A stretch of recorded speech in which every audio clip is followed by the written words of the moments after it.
Hey guys, welcome to my channel. I'm AIMSMOGUL. Today we will learn how to operate Claude and how to create an account in it. Stay with me, let's get started.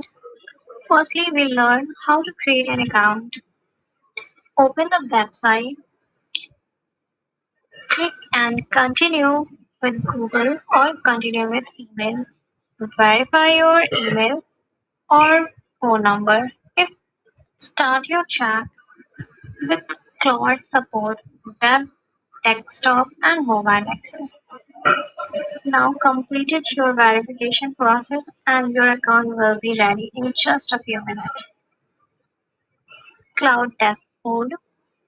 Here, your new chats, projects, history, setting, memory files, search. Okay, the left sidebar contains your chat and projects. The center area is where you type prompt and the setting menu lets you customize your experience.